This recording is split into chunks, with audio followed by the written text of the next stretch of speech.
Muito bem, vamos então começar o nosso estudo de hoje. Mas antes de começarmos, antes de falarmos sobre este salmo maravilhoso, o Salmo 11, que vai nos mostrar os fundamentos da vida do justo, eu quero começar um pouquinho sobre o ministério e sobre os livros, o material que nós temos ali. Queremos compartilhar com você aquilo que Deus nos tem dado. E, dentre esses materiais que Deus nos tem dado, o pastor Paulo, meu esposo, escreveu este livro, Interligados, a Fé e o Amor. Neste livro ele fala a respeito de experiências profundas que ele teve com o Senhor. Visões, em sonhos, como Deus trouxe o ministério 24 horas diante do Senhor, um pouco sobre a adoração, a sua experiência de estar adorando ao Senhor 3 vezes por dia, durante mais de um ano, com a direção do Senhor. Então, que você possa ter essa alegria, esse privilégio de acompanhar com Ele essas experiências tão lindas.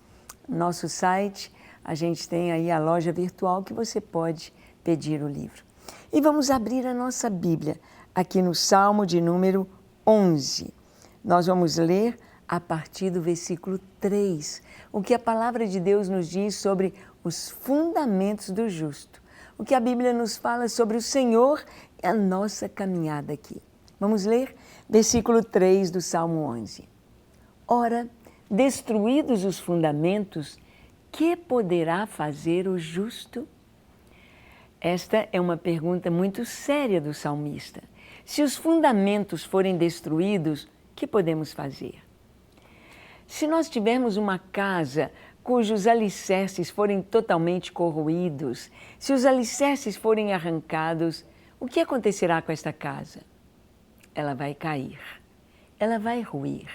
Se os fundamentos desta casa, as pedras, for ali abaixo dessas pedras, a água for minando, formar um buraco tão grande, como vemos em tantas casas acontecendo acidentes assim, de um vazamento muito grande, um vazamento da Copasa, algo assim, ir minando por baixo do fundamento, aquela casa que estava firmada sobre pedras, em terra firme, ela vai ruir.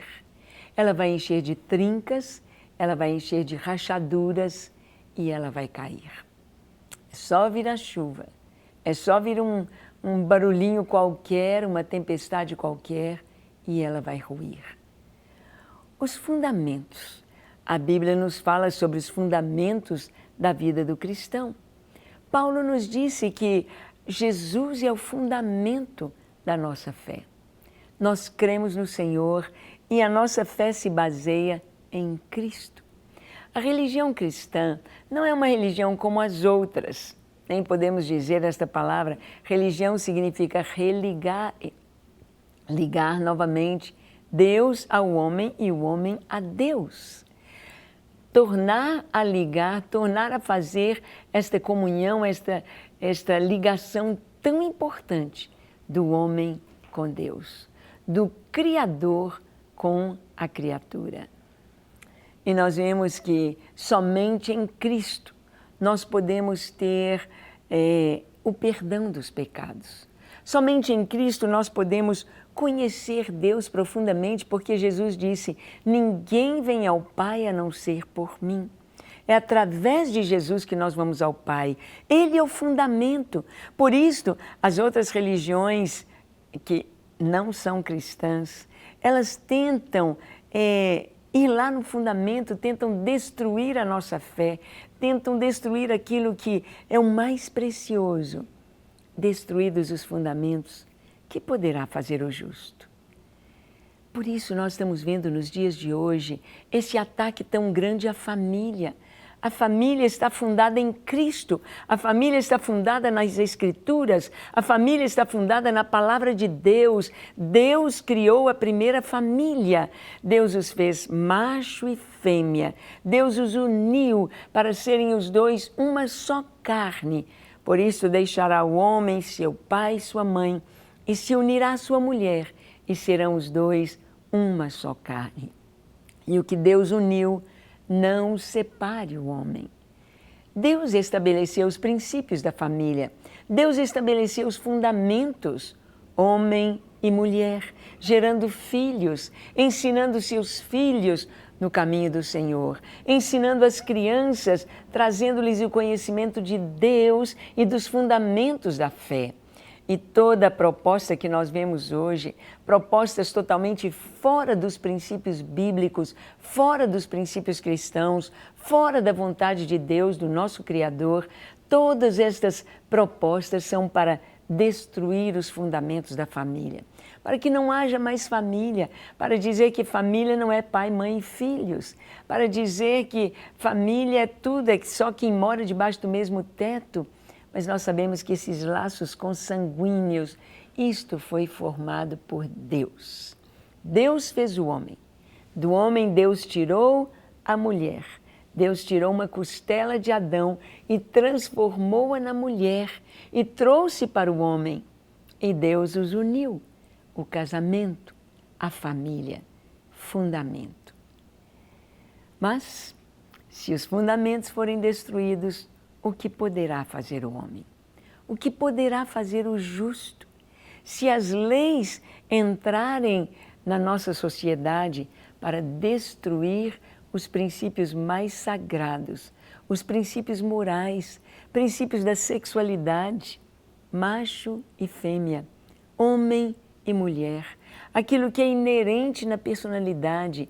Então nós estamos vendo hoje esses fundamentos sendo atacados, esses fundamentos sendo confrontados de uma maneira e querendo trazer palavras até mesmo de ciência, mas a falsa ciência, falsos conceitos para justificar o erro e o pecado. Nessa ideologia de gêneros, essa tentativa de trazer para as crianças um direito de escolha do seu sexo. Nós sabemos que nós somos felizes, plenamente felizes, dentro da vontade de Deus. É igualzinho o peixe. O peixe precisa da água, peixe de água doce, peixe de água salgada. O peixe de água salgada vive bem no mar. O peixe de água doce vive bem nos rios, nos lagos, nos ribeirões. É necessário estar de acordo com a natureza, com o que Deus fez, com o que Deus criou. E aqui o salmista vem falando a respeito do mal. Ele diz: eu me refugio no Senhor. Como vocês podem dizer a minha alma, foge como um pássaro para o teu monte? Porque eis aí os ímpios, armam um arco, dispõem a sua flecha na corda, para as ocultas dispararem contra os retos de coração. A maldade fica espreitando para destruir a santidade, para destruir a vontade de Deus, para fazer cair por terra o que Deus planejou. Esse é um projeto das trevas. E o que vamos fazer? Destruídos os fundamentos, que poderá fazer o justo? Olha o versículo 4 que diz: o Senhor está no seu santo templo. Nos céus tem o Senhor o seu trono. Os seus olhos estão atentos. As suas pálpebras sondam os filhos dos homens. Aqui, quando se diz, se forem destruídos os fundamentos, o que o justo poderá fazer? Então o salmista nos leva para o controle de toda a criação. Deus. Ele diz, o Senhor está no seu trono. Deus está sentado no seu trono. Deus julga, Deus vê, Deus sustenta toda a criação com a sua palavra, com a sua presença, com a sua palavra de ordem. É Deus quem sustenta. E diz aqui, o Senhor está no seu santo templo. Deus governa através de santidade, através de separação. Separação de quê? Do pecado, das trevas, das coisas erradas, do mal. O mal, as trevas, o pecado querem simplesmente macular o homem, querem simplesmente destruir o homem, querem simplesmente levar o homem à condenação, à morte, ao inferno, à tristeza, à destruição. Não dá para a gente imaginar como uma pessoa em sã consciência, como uma pessoa normal, que pensa normal, ela pode fazer uma aliança com Satanás, vender a sua alma para o diabo, para poder ter dinheiro, para poder ter uma mulher, para poder ter uma empresa, ter sucesso, ter uma carreira. Como pode a pessoa negociar com Satanás, negociar com as trevas? E nós sabemos que isso existe. Nós sabemos que há pessoas que querem, às vezes, ter uma carreira e elas entram nesse caminho. Sabemos de pessoas, de políticos, de cantores, de atores, de pessoas que fazem essa aliança com Satanás para poderem ter fama. Fama para quê? Aqui na Terra vão viver pressionadas pelas trevas, vão viver pressionadas pelo inimigo, vão viver sem paz, porque a verdadeira paz quem dá é o príncipe da paz, é Jesus. Eu me lembro de um jovem que nós conhecemos lá no Espírito Santo e o pastor estava contando o testemunho dele. Aquele jovem cresceu num lar cristão, tinha um nome de cristão, Wesley era o nome dele, é o nome dele. E ele tinha uma voz bonita, tinha um dom para cantar, para música, mas ele queria ter sucesso. Ele queria ser um cantor de sucesso. Então as pessoas, maus amigos, aconselharam esse jovem a fazer uma aliança com Satanás, a fazer uma aliança de sangue, a vender sua alma para o diabo, para poder ter acesso ao sucesso pela música. E aquele moço, então, entra em contato com essas pessoas malignas, cujos nomes lhe foram dados, e eles colocam uma venda no rosto dele. Ele entra numa Kombi junto com outras pessoas, vão lá para uma mata e fazem sacrifícios de sangue e fazem ali uma aliança de sangue, ele vendendo a sua alma para o diabo para ter sucesso. E aquele moço, a partir desse momento, ele começa a viver um inferno, porque 2 demônios ele consegue ver o tempo todo ao lado dele. E esses demônios conversam com ele, falam com ele e o perturbam o tempo todo, mandando que ele mate a sua mãe, mandando que ele faça isso, que ele faça só coisas erradas. Sucesso? Nenhum. Crescer na música? Nada. Mas alma vendida para o diabo, ali estava. Passa a viver um inferno. Foi a história dele. Ele consegue chegar à casa de um pastor. E aí ele viu que os demônios ficaram do lado de fora da casa. E ele então se abriu para aquele pastor, contou a sua história e ele orou por ele, trazendo libertação no nome de Cristo, trazendo ao coração daquele jovem o entronizar Jesus para ficar livre daquela aliança tão terrível, para quebrar aquela aliança, para que Cristo fosse o seu Senhor. Nós sabemos que o inimigo ele é mentiroso, ele é o pai da mentira. O que ele oferece é ilusão. A pessoa vai atrás do pecado, na droga, na prostituição, na bebida, ela vai numa ilusão e ela nunca sacia a sua sede de prazer. Ela nunca sacia, ela nunca está feliz. Por quê? Porque a felicidade está em Cristo, em Deus que nos criou, em Cristo que nos resgatou, em Cristo que nos trouxe o perdão dos pecados. Somente com o coração limpo, somente com nossa alma ligada a Deus, ao Criador, nós podemos experimentar a alegria de ser felizes.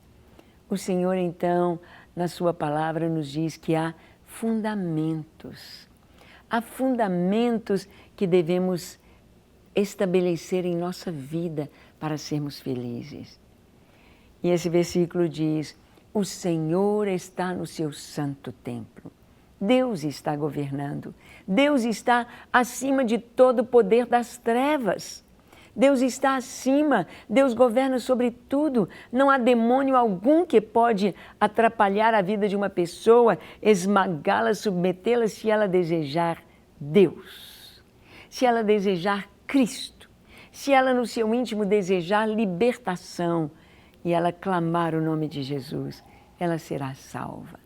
A palavra de Deus nos garante isto. O Senhor está no seu santo templo. E diz aqui, no céu tem o Senhor o seu trono. Existe algum lugar mais alto do que o céu? Não. Nós temos a terra, o primeiro céu em volta da terra, que é a estratosfera, este céu azul que nós vemos onde estão as nuvens, onde transitam as aves, os aviões passam, é o primeiro céu. O segundo céu é o universo, onde estão as estrelas, as galáxias, os astros, é o segundo céu. Ele é tão grande, tão grande, tão grande, que para nós é infinito, mas sabemos que ele tem fim. Não sabemos quantas estrelas existem, mas foi Deus quem criou. E o terceiro céu é acima do segundo céu, é onde está o trono de Deus, onde está a glória do Senhor, onde está esse trono, seres celestiais, angelicais, e este céu maravilhoso. Acima dele não há mais nada. Deus é o ápice, o céu é esse limite maravilhoso, acima dele não há. Acima do trono de Deus não há. Satanás quis reinar, quis usurpar o domínio do Senhor. Ele quis ser semelhante a Deus. E por isso ele ataca tanto os seres humanos, porque você foi feito à imagem e semelhança de Deus. Eu fui feita à imagem e semelhança de Deus. E o diabo queria exatamente o que Deus nos deu, a sua semelhança, a sua imagem. Deus nos faz seus filhos, nos dá a vida eterna, nos faz co-herdeiros com Cristo nos céus. E o diabo queria isto. Então ele tenta os filhos dos homens e tenta tirá-los do contexto, tenta tirá-los do foco, do alvo, do propósito para o qual Deus nos criou. Não se iluda. Contemple Deus. Saiba que Ele está no trono. Saiba que Ele está acima de todo poder. O diabo pode ter poder, mas o poder que ele tem foi dado por Deus. Ele não tem um poder que pode medir com Deus, porque Deus é o Criador. Deus não é poderoso, Deus é todo-poderoso. Ele tem todo o poder nos céus, na terra, na história, nas nações, entre os homens. Deus é o Todo-Poderoso. E ele diz aqui, nos céus está o seu trono, e os olhos do Senhor estão atentos, suas pálpebras sondam os filhos dos homens. Ninguém pode se esconder de Deus. Ninguém pode fazer nada que Deus não veja, que Deus não esteja atento. Seus olhos sondam. Jesus, a figura como João o viu no Apocalipse, ele viu seus olhos como chamas de fogo. Ele pode ver lá dentro. Ele nos sonda e nos conhece. O Senhor está no seu santo templo. Olha o versículo 5. Diz assim, o Senhor põe à prova o justo e ao ímpio, mas ao que ama a violência, a sua alma o abomina. O Senhor põe à prova o justo e o ímpio. Todos os seres humanos, todos nós passamos por provas, por lutas, por tribulações, por dificuldades, por enfermidades, por lutas na família, lutas financeiras, lutas de guerra, lutas de perseguição, todo tipo de lutas. Todos, todos. Aqui está escrito que quem põe à prova é Deus, o justo e o ímpio também. Para que a prova? Para sermos aprovados. Para que a prova? Para experimentarmos que o Senhor é bom, que bem-aventurados, felizes são todos os que nele se refugiam. Quando Deus nos prova, através de lutas e dificuldades, Ele quer se apresentar a você como supridor, como amigo, como Senhor, como Salvador, como Deus. E Ele mesmo diz, provai e vede que o Senhor é bom, que o Senhor é Deus. Bem-aventurados os que nele se refugiam. Ele permite que Ele permite que você, Ele permite que nós possamos provar, experimentar Deus e saber que Ele é fiel.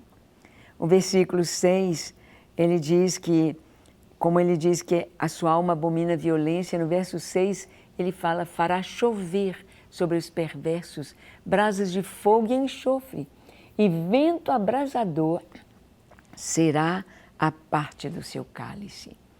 Ninguém engana Deus, ninguém vai fazer coisas erradas, vai perseguir o justo, vai matar os cristãos, vai matar o homem de Deus. Ninguém vai fazer alguma coisa contra o povo de Deus sem justiça, sem ser julgado. Ninguém.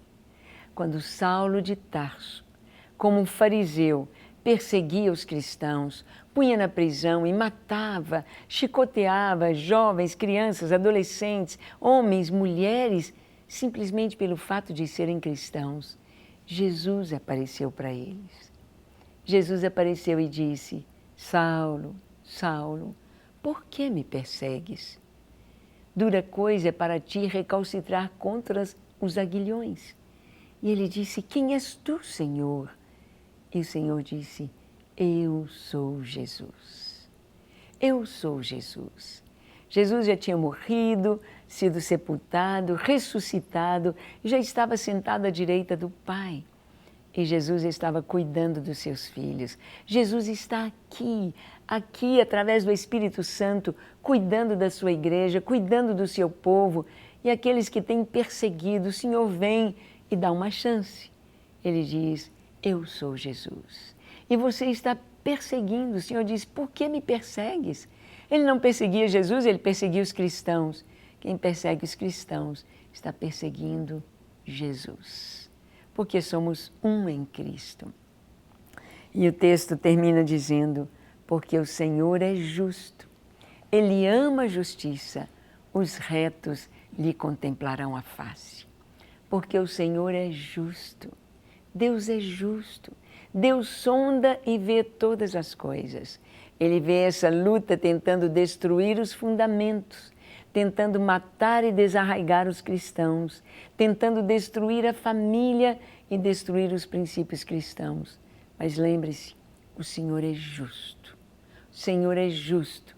Ele vai desarraigar da terra o ímpio, estabelecer o seu trono e todos o verão. Todos o conhecerão. Todos estarão diante dele. E um dia, toda língua confessará, todo joelho se dobrará e toda língua confessará que Jesus Cristo é o Senhor, para a glória de Deus, o Pai. Você gostaria de orar agora comigo, dando glórias ao Senhor, reconhecendo Jesus como o Senhor, agora, experimentando esta alegria de ter Jesus como nosso fundamento? Então, feche seus olhos. Ore comigo dizendo assim, Senhor Jesus, eu creio que Tu és o Filho de Deus, o Cristo, o Messias que devia vir ao mundo. Eu creio que em Ti há amor, paz, fidelidade, mansidão. Eu creio que em Ti há salvação e eu Te busco agora. Salva-me, Senhor. Livra-me, liberta-me de todo pecado, de toda injustiça. Dá-me um coração cheio de amor, um coração semelhante ao Teu. Apaga os meus pecados com o Teu sangue. Escreve o meu nome no livro da vida e dá-me certeza de salvação. Eu me entrego a Ti, Jesus, para Te amar e Te servir. Com tudo que sou, com tudo que tenho, com toda a minha casa, toda a minha família, somos Teus. Em nome de Jesus. Amém, amém e amém. Para receber todas as novidades do canal, inscreva-se e se curtir o vídeo, clique em gostei. Aproveite para acompanhar a Rede Super nas redes sociais.